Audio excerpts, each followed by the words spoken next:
kwenzakalani nge-30 zikaJune? Neqonda nje i-30 zikaJune lusuku lami lokuzalwa ibirthday yami. Hayi man, ndidibene nento ethuphakela umthakathi apha eqeleni koMeyi esitsho esithi 30 zikaJune lusuku elikhulu. Kunqamla juqu. Qanda nayo laa nto into yoba it's mainly ukuwenza ukuba abantu maybe babe uncomfortable, bangasabi as comfortable as bengakhona, baze ba-endaphe besidelela be-entitled ngendlela bebe-entitled ngayo yonke le nto lena. Man, ndibangagqitha le ipage ndidibana nosuku olukhulu i-30 zikaJune, ndidibana nale ipage.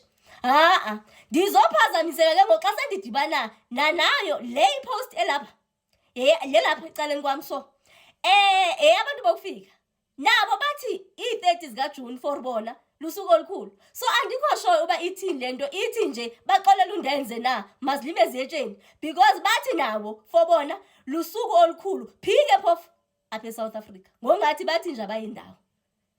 Hayi bafethu, kuthe kungephi qi noPanyaza Lesufi. uPanyaza Lesufi bafethu apha kule video lena ne bekwezinto zabo i-NCOP, which is i-National Council of Provinces ne. So apha ke ngoku ebethetha director kubani, director le ntetha yakhe kupresident Cyril Ramaphosa. Hayi wona amagama atshoyo wathi, Mr President, I urge you into yoba u-engage ize nawe uvula umlomo ngale nto nokwenza nabantu bokufika nje ubonakala ingathi awuzimiselanga nje kuvula umlomo, because uPresident Cyril Ramaphosa bafethu akathethi ngento nokwenza nabantu bokufika. The minute nje vula umlomo siyazi into obuzobelwisa abantu base South Africa.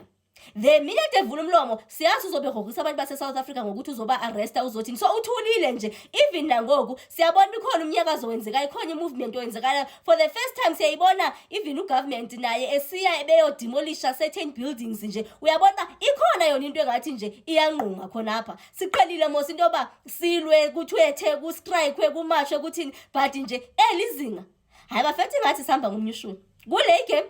Hayi ke athetha abe lawo amagama athi futhi ayifuleni basize silinde kumosheke kuze kufike ezi-30 abantu abathetha ngazo kuze konakale kuze kulimale abantu. Mr President, we urge you into yoba uvule umlomo uthethe malunga nalento nokwenza ngoba kuzaze kumosheke ngendlela esibona ngayo. Hayi kuthethile kuPanyaza Lesufi, phofu esitsho kuye ngqo ezinkonxeni. Bafethu akaphelelanga apho uPanyaza Lesufi. Unawo amagama athi xa kethetha ndibe nayo laa nto into yoba yazi yena unalo uthando lase South Africa uPanyaza Lesufi. Into ezamkhosta nje yile wombuso akakuwo, andiqala ukuyitsho loo nto leyo. Kube khona kamanye amagama athi xa kethi wathi khipha nje wathetha uvele ubona uba yo lona naye has actually lost touch nabantu base South Africa. But nje amaxesha amaninzi yena uyambona into yoba unayo into estenda nabantu base South Africa, including apha ke uwakhiphile amagama wawatsolisa wathi kona sifuna into yoba ibe clear into yoba asilwi nabantu bokufika and asigxothi abantu bokufika. But this is directed to abantu bokufika abangenamaphepha okuba se-South Africa, abazi-criminals apha eSouth Africa, abaze ngendlela engaqondakali illegally, esingabazi noba bahlala phi noba ngathiwa kukhona undonakele asibazi noba sizabafuniselaphi bebe belapha eSouth Africa. So this is directed kubo. Kona sizokwazi ukuhlala nabo. Hayibo ndiphinda amagama kaPanyaza Lesufi. Asizokwazi ukuhlala nabo Mr President. Akuncedanga nto zakuthi kona noba singayibaleka le nto mabandululwe bagoduswe. Hayibo uthini uPanyaza Lesufi ngoku? Uwakhiphile amagama afana nala uPanyaza Lesufi. Beke walahlela futhi amagada ngoba xa ke suka akaphelelanga kule nto lena, zikhona ezinye akazithatshile. Uyiwelcomile into yoba beze bamkhiphe ofisini uSisi Tholashe phansi kwayo yonke ke lamanyundululu bebethetheka ngaye. Wangapheleli apho wangena na kuMinister we-Basic Education ngokubonakala ingathi kuthiwa nje kunethenda njengasukumi phansi baphisene ngayo bayinikeza ikhampani nje lisana ingathi nje ibine 3 days igqiba kuzalwa le khampani leyo. Engaphelelanga apho unomnye uminister owayenikezwe itask yoba makayodrafta ipolicy ye-AI. Wavelena wasebenzisa kwale AI ukudrafta le policy ye-AI. So wathi nje Mr President zezinye zezinto kumele ba adile yazo. Ininzi ke into akayithethile nje andizuyiphinda yonke, but nje the main context nje ebengifuna ukuyithasha yile nto lokwenza nebirthday yamba nithi ehleki nge-30 zikaJune kwenzekela ntoni, kwenzekani?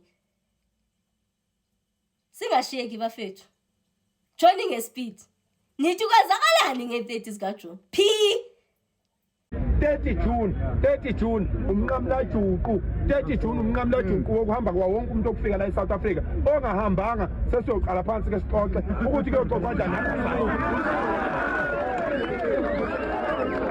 We want to urge you, President. We want to urge you to enter the serious debate of undocumented foreigners in our country, Honorable President.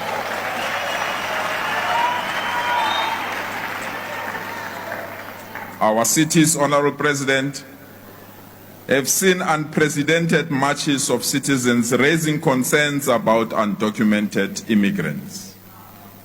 Ours is to state this clearly, Honorable President. We refuse to be against all foreign citizens, but we agree that undocumented foreigners who entered our country legally must leave our country peacefully.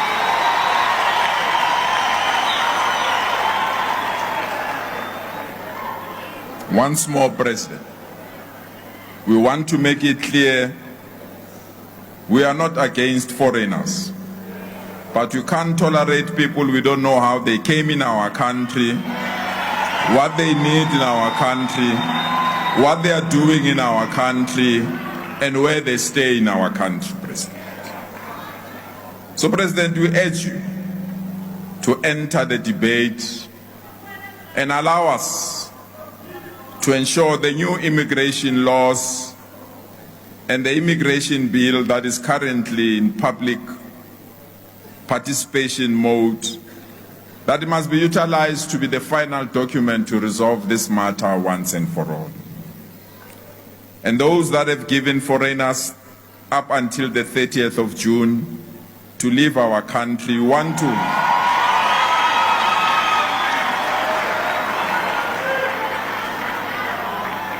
we want to emphasize the point that this must be done orderly and through the processes of the law in our country. President, let me take this opportunity to thank you, President, for intervening with the Minister of Social Development. But we want to urge you, President, don't stop there, President. Don't stop there, President. There is a certain minister, President, that the country assigned him a task to develop an AI policy. He used AI to develop a policy.